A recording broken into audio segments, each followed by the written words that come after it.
The Costus tree, also known as saussurea costus, is a plant with a deep cultural and spiritual significance in various parts of the world.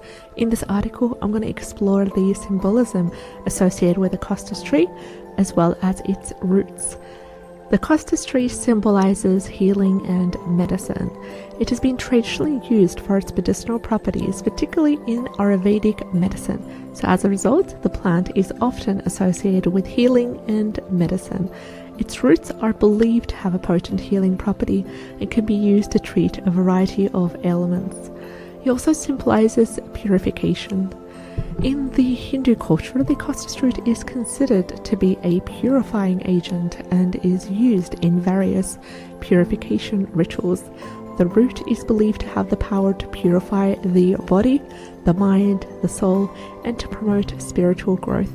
Also, in the Islamic culture, it is considered one of the herbs that is used for spiritual purification as well, and has been advised to use it in baths and cleanses.